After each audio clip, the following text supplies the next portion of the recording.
Hello students, आज हम precision and accuracy के बारे में पढ़ेंगे। Measurements are often described as being either precise और एक्यूरेट। यानी मेजरमेंट्स को हम अक्सर प्रिसाइज या एक्यूरेट डिस्क्राइब करते हैं। Precision and accuracy are independent of one another. Precision और एक्यूरेसी एक दूसरे से इंडिपेंडेंट होते हैं, यानी एक्यूरेसी का प्रिसीजन से कोई ताल्लुक नहीं और प्रिसीजन का एक्यूरेसी के साथ कोई ताल्लुक नहीं। They are independent of one another. You can be accurate without being precise. आपकी रीडिंग या आपकी मेजरमेंट्स एक्यूरेट हो सकती हैं चाहे उनमें प्रिसीजन मौजूद ना हो। And you can be precise without being accurate. और आपकी मेजरमेंट्स प्रिसाइज हो सकती हैं चाहे उनमें एक्यूरेसी मौजूद ना हो। तो ये दोनों एक दूसरे के इंडिपेंडेंट हैं। ऐसा भी हो सकता है कि नाइदर एक्यूरेट नॉट प्रिसाइज, आपकी रीडिंग जो है वो ना एक्यूरेट हो ना प्रिसाइज हो।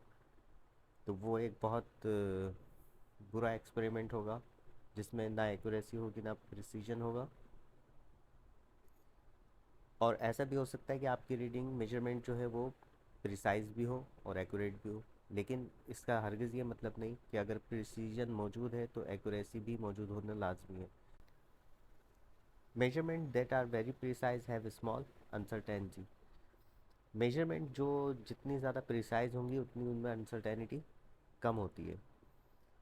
Precision refers to how close together a series of measurements are to each other.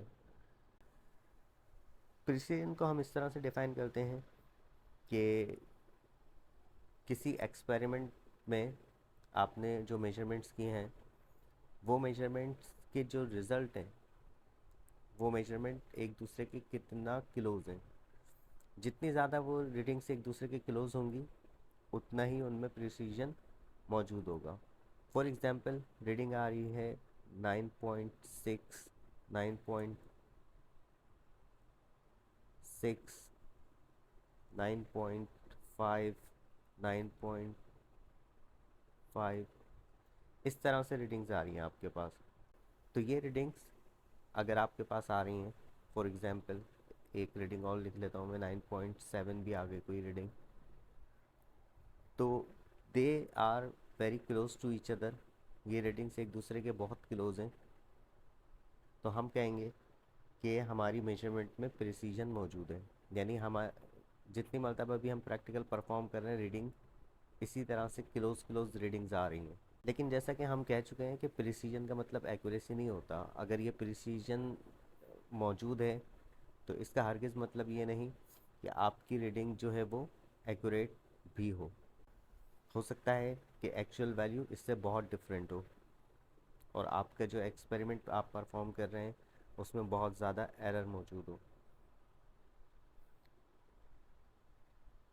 Measurement that are close to a predicted or standard value are referred to as accurate. अगर आपकी measurement जो है वो predicted या standard value के बहुत ज़्यादा करीब हो तो हम कहते हैं कि आपकी जो मेजरमेंट्स है वो क्या है, एक्यूरेट है।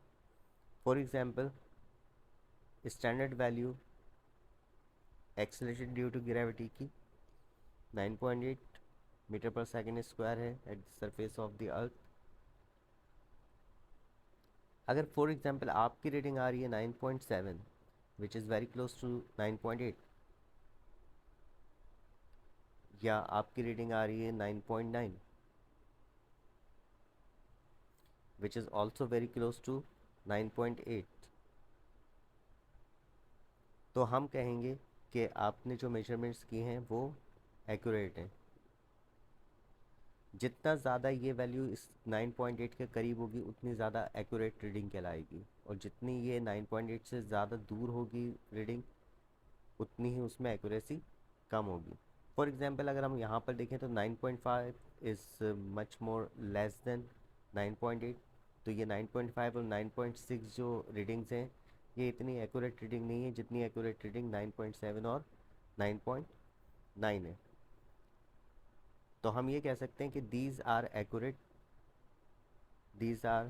accurate readings, these are precise reading, but these precise reading are not much accurate than 9.7 और 9.9। तो इनमें प्रिसीजन तो है लेकिन एक्यूरेसी की कमी है। यहाँ पर एक्यूरेसी है और प्रिसीजन भी देखने को मिल रहा है कि ये 9.8 के करीब करीब की वैल्यूज़ हैं। They are close to each other. इसको हम इस एग्जांपल से समझते हैं। फॉर एग्जांपल ये एक डार्ट बोर्ड है और डार्ट्स इसको हिट कर रही हैं। फॉर एग्जांपल एक डार्ट यहाँ हिट कर रही है, एक डार्ट यहाँ हिट कर रही है, एक डार्ट यहाँ हिट कर रही है और एक डार्ट यहाँ हिट कर रही है, और ये इसका टारगेट है। तो हम ये देख रहे हैं कि जो डार्ट हिट कर रही है वो टारगेट से बहुत दूर हिट कर रही है। दूर हिट करने की वजह से they are not accurate, accurate नहीं है। ठीक है, अब देखते हैं कि प्रिसीजन इसमें मौजूद है या नहीं, या प्रिसाइज है या नहीं। क्योंकि प्रिसाइज होने के लिए इन डार्ट को एक दूसरे के करीब होना चाहिए था, तो हम देख रहे हैं ये डार्ट इससे बहुत दूर है, ये डार्ट इससे बहुत दूर है, एंड सो ऑन। ये एक तमाम डार्ट एक दूसरे से काफ़ी दूर है, तो इसमें प्रिसीजन भी नहीं है। एक दूसरे से दूर होने की वजह से इनमें प्रिसीजन नहीं है और टारगेट से दूर होने की वजह से इनमें एक्यूरेसी नहीं है। तो हम लिख सकते हैं कि नाइदर एक्यूरेट नॉर प्रिसाइज। ठीक है। अच्छा, अगर ये डार्ट एक दूसरे के बहुत करीब हों लेकिन टारगेट से दूर हों, तो फॉर एग्जांपल ये डार्ट इस तरह से हिट कर रही हैं और ये इसका टारगेट है, तो हम देख रहे हैं कि ये डार्ट एक दूसरे के करीब हिट कर रही हैं मगर टारगेट से बहुत दूर है। तो हम कहेंगे कि इसमें प्रिसीजन मौजूद है, यानी they are precise but not accurate. तो ये प्रिसाइज तो है लेकिन एक्यूरेट नहीं है। प्रिसाइज इसलिए है कि एक दूसरे के करीब है, और एक्यूरेट इसलिए नहीं है कि टारगेट से बहुत दूर है। तो हम कहेंगे प्रिसाइज बट नॉट एक्यूरेट। लेकिन अगर these darts are very close to the target, very close to the target, इस तरह से हिट कर रही हैं, तो हम कहेंगे कि these darts are accurate because they are very close to the target and precise। precise क्यों? क्योंकि ये डार्ट एक दूसरे के भी करीब करीब हैं, तो हम कहेंगे कि they are accurate and precise। Final example देखते हैं। अगर इस डार्ट को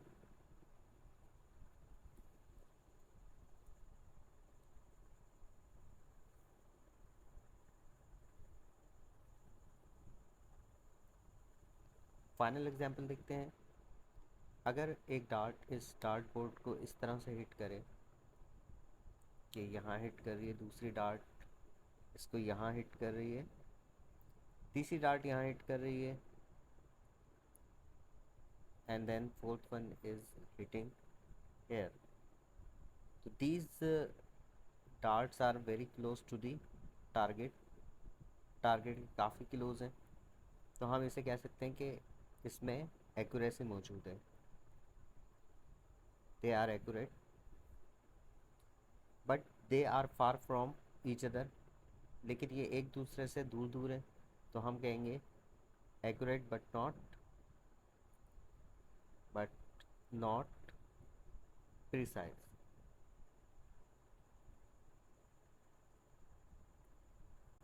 एक्यूरेट इसलिए है कि टारगेट से बहुत क्लोज है, और प्रिसाइज इसलिए नहीं है कि ये एक दूसरे के साथ काफ़ी फासले के ऊपर है। एग्ज़ाम्पल से समझते हैं। यहाँ पर देखें कि अगर हम एक एक्सपेरिमेंट परफॉर्म कर रहे हैं और वो एक्सपेरिमेंट जो है वो वैल्यू ऑफ जी की मेजरमेंट के लिए परफॉर्म कर रहे हैं। यानी उस एक्सपेरिमेंट से हम ये फाइंड करना चाह रहे हैं कि एक्सेलरेशन ड्यू टू ग्रेविटी की वैल्यू क्या है। तो अगर हमारे एक्सपेरिमेंट को रिपीट करने पर ही हमारे पास एक्सेलरेशन ड्यू टू ग्रेविटी की वैल्यूज़ कुछ इस तरह से आ रही हैं कि एक वैल्यू 9.7 आ रही है, दूसरी 9.2 आ रही है, तीसरी 9.4 आ रही है एंड फोर्थ वन इज़ 9.6। तो हम इनको देखें तो ये रीडिंग्स एक दूसरे के बहुत ज़्यादा क्लोज नहीं है। 9.7 है तो 9.2 तकरीबन 0.5 का डिफरेंस है।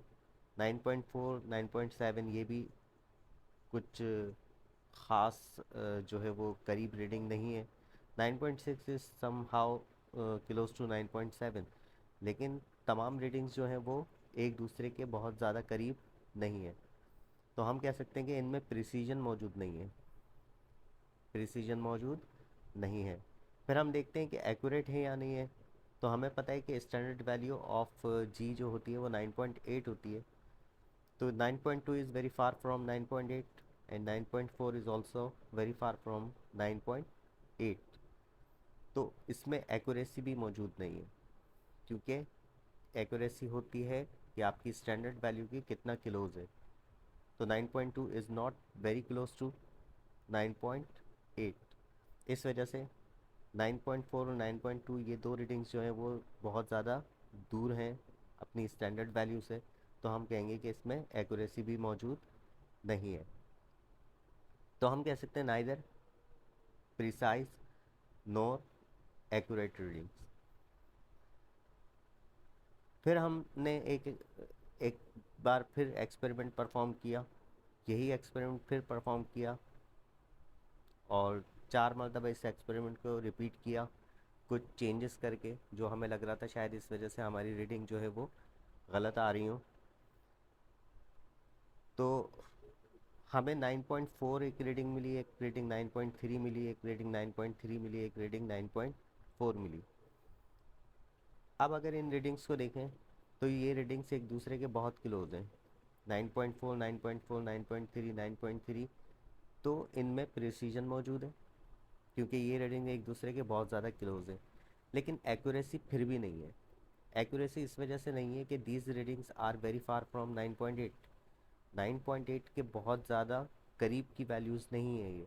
लिहाजा हम ये कह सकते हैं कि these reading are precise but not accurate. Precise तो हैं क्योंकि एक दूसरे के बहुत करीब है, लेकिन एक्यूरेट नहीं है क्योंकि स्टैंडर्ड वैल्यू के करीब नहीं है। इस वजह से ये प्रिसाइज तो कहलाएंगी लेकिन एक्यूरेट नहीं कहलाएंगी। फिर हमने ये किया कि हमने कुछ और चेंजेस की ताकि हमारी रीडिंग्स और बेहतर आए। हमने कुछ प्रिकॉशंस जो हैं वो की ताकि हमारी रीडिंग एक्यूरेट एंड प्रिसाइज हो जाए। एज ए रिज़ल्ट हमारे पास रीडिंग जो है वो 9.8 के बहुत करीब की वैल्यूज़ आ गई। अब देखें इन रीडिंग्स को तो 9.8 9.8 9.8 और 9.7 these are accurate values, very close to 9.8। सिर्फ एक रीडिंग हमारी 9.7 आई है, बाकी तीनों रीडिंग्स हमारी 9.8 आई हैं। इसका मतलब हमारी रीडिंग बहुत एक्यूरेट आई है। और दूसरा ये एक दूसरे के करीब करीब भी हैं, 9.8 9.8 9.8 9.7। तो हम कहेंगे कि ये रीडिंग एक्यूरेट भी हैं चूँकि स्टैंडर्ड वैल्यू के बहुत करीब है, बल्कि स्टैंडर्ड वैल्यू वाली ही वैल्यूज़ आ गई हैं। इस वजह से हम कहेंगे कि ये इस एक्यूरेट रीडिंग है। अगर ये फॉर एग्जांपल सारी 9.7 भी आ जाती तो भी हम कहते हैं कि these are somehow accurate readings and precise as well.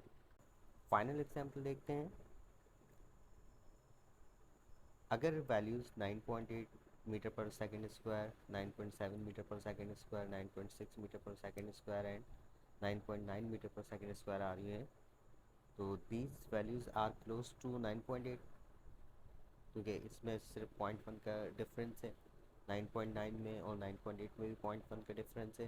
There is a difference of 0.2 in 9.6 metre per second square. but they are very close to 9.8. Therefore, they are accurate but not precise. Why it is not precise?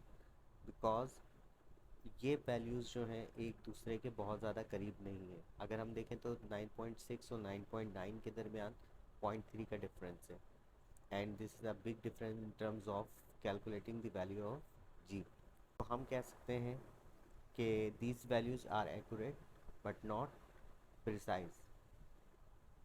Accurate हम इसलिए कह सकते हैं कि ये target value के बहुत close की वैल्यूज़ हैं, और प्रिसाइज इसलिए नहीं कह सकते क्योंकि ये आपस में बहुत ज़्यादा क्लोज वैल्यूज़ नहीं है। In terms of value of g की हम बात कर रहे हैं। तो स्टूडेंट्स, अब हम डिस्कस करते हैं कि किसी रूलर से ऑब्जेक्ट को किस तरह से मेजर किया जाता है। फॉर एग्जांपल, अगर ये एक रूलर है जिसके ऊपर इस तरह से लाइंस बनी हुई हैं, ईच लाइन रिप्रेजेंट 1 सेंटीमीटर, तो मुझे ये कंफर्म है इसके ऊपर जो ये पेंसिल रखी हुई है, इस पेंसिल की लेंथ के बारे में मुझे ये कंफर्म है कि ये 4 से ज़्यादा है। तो 4 is the 100% sure digit, but we are doubtful about the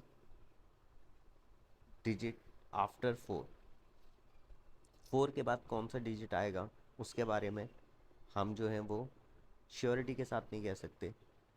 तो यहाँ पर कॉन्सेप्ट आता है एस्टिमेटेड डिजिट का, तो हम उसको एस्टिमेट करके लिखते हैं। जैसे फॉर एग्जांपल यहाँ पर हम एस्टिमेट करके लिखेंगे कि it could be 2, it could be 3। So let suppose I right 4.2 centimetre, इसकी लेंथ लिखता हूँ। तो इसमें दिस 2 इज़ estimated digit।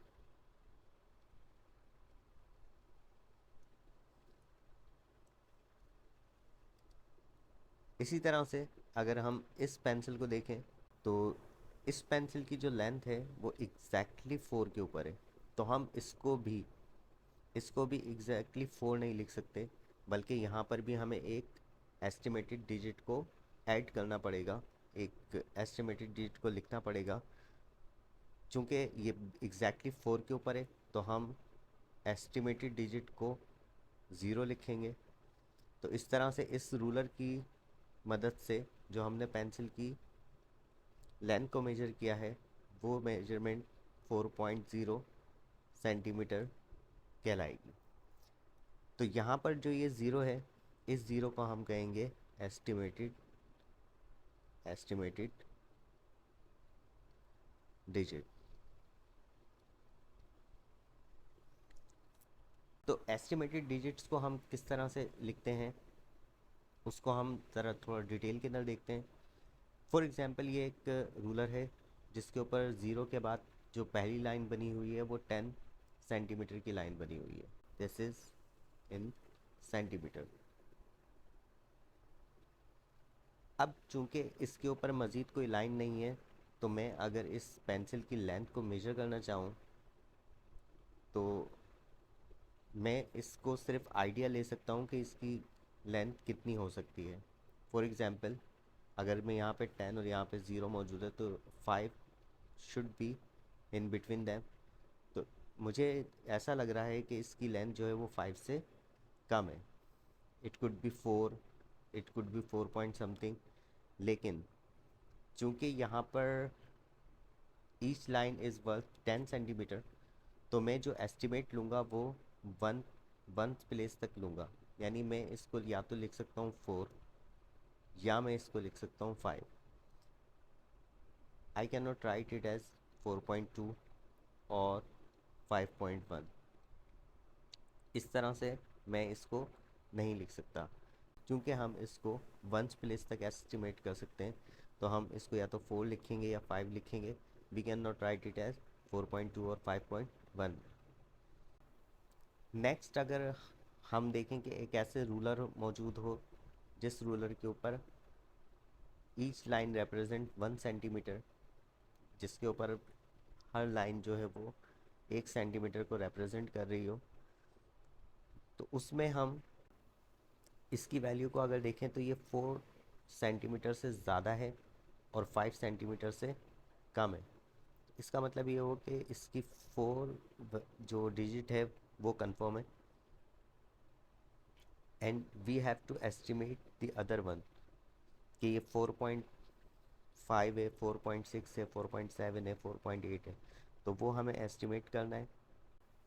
अगर हम इसको यहाँ पर देखें, इसका 4 और 5 का हाफ, तो ये 4.5 से ज़्यादा है। 4.5 से ज़्यादा है तो इट कुड बी 4.6 और 4.7। Let suppose I write it as 4.7 centimeter. तो लास्ट स्लाइड में हमने देखा था कि हम सिर्फ एक प्लेस तक एस्टिमेट कर पा रहे थे, जबकि यहाँ पर हम 10th प्लेस तक एस्टिमेट कर सकते हैं, because each line worth 1 centimetre. तो we can guess the next decimal place, which is 7 here. तो 4.7 में पॉइंट के बाद एक डेसिमल प्लेस तक हम इसको एस्टिमेट कर सकते हैं। तो इसकी रीडिंग 4.7 सेंटीमीटर हो सकती है।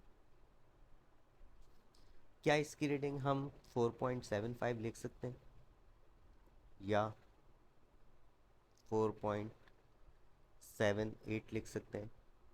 तो उसका जवाब है कि नहीं लिख सकते।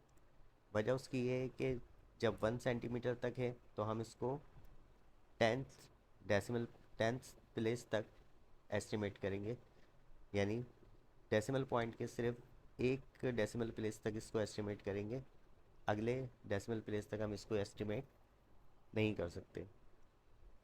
नेक्स्ट अगर हम देखें तो हमारे पास ये कुछ ज़्यादा प्रिसाइज स्केल मौजूद है, रूलर, जिसमें हर लाइन जो है वो 0.1 सेंटीमीटर को रिप्रेजेंट कर रही है।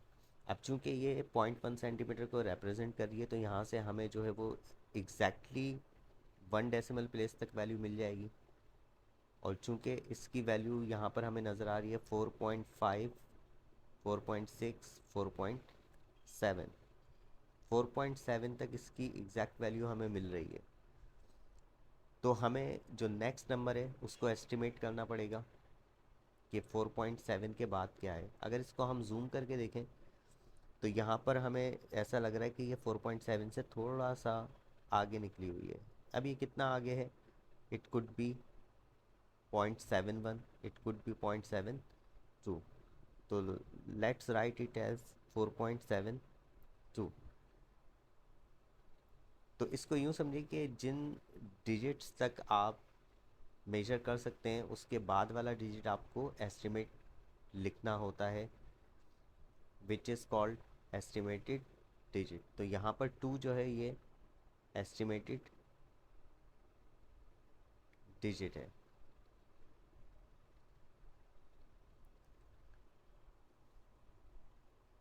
तो हम 4.7 तक श्योर थे, लेकिन we are not sure about this value, this that's why it is called estimated digit. ये डिजिट जो है ये एस्टिमेटेड इसीलिए कहलाता है कि we are not sure about this digit whether it is two or something else. Now हम इसको मज़ीद इस एग्ज़ाम्पल से समझते हैं। लेट सपोज ये एक पेंसिल रखी हुई है उसी तरह से एक स्केल के ऊपर, जिसके ऊपर हर लाइन जो है वो 10 सेंटीमीटर को रिप्रेजेंट कर रही है।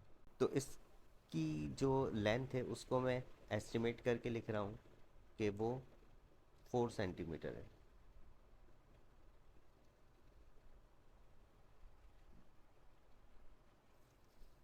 और चूंकि ये पेंसिल जो है वो एग्जैक्टली 4 के ऊपर मौजूद है, तो 4 तो इसकी रीडिंग कंफर्म है, लेकिन जो एस्टिमेट करके मुझे, मैं इसको बिल्कुल एग्जैक्टली 4 नहीं लिख सकता। अब चूंकि ये 4 की लाइन जो है वो एग्जैक्टली मैच कर रहा है तो मुझे इसकी एक एस्टिमेटेड डिजिट भी लिखना होगा, और एस्टिमेटेड डिजिट के तौर पे मैं यहाँ लिखूँगा 0, क्योंकि ये एग्जैक्टली 4 के ऊपर मौजूद है।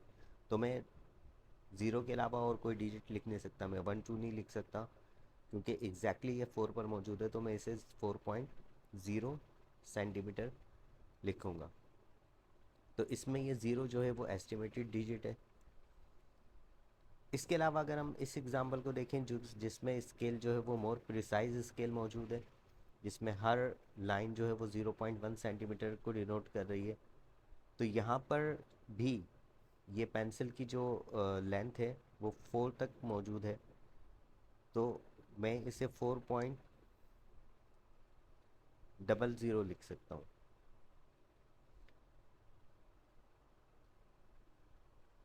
देखें, जब ये रीडिंग 4 के ऊपर मौजूद थी तो हमने 4.0 लिखा था।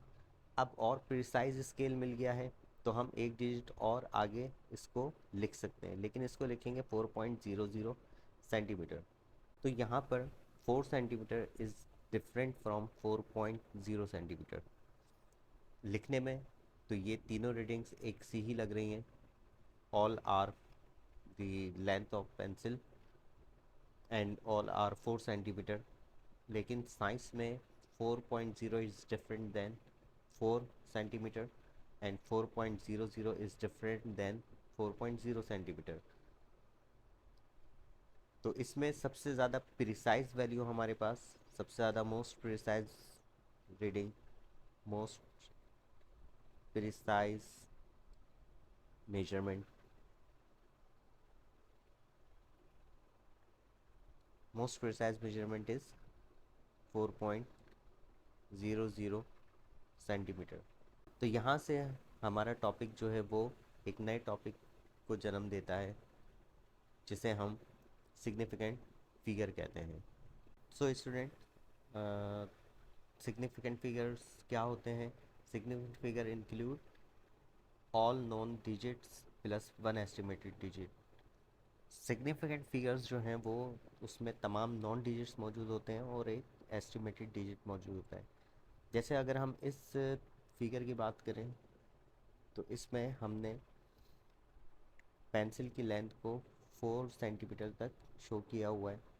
तो इसकी जो नॉन डिजिट है वो 4 है, और चूंकि हम इसको 4 के अलावा जो है वो एग्जैक्टली 4 तो नहीं लिख सकते, इसको एक हमें एस्टिमेटेड डिजिट लिखना होगा। तो हम यहाँ पर चूंकि ये एग्जैक्टली 4 पर मौजूद है तो हम वो एस्टिमेटेड डिजिट लिखते हैं 0। तो 4.0 इज़ इट्स वैल्यू और इट्स मेजरमेंट। तो इसमें अगर हम देखें तो यहाँ पर दो सिग्निफिकेंट फिगर मौजूद हैं, टू सिग्निफिकेंट फिगर मौजूद हैं।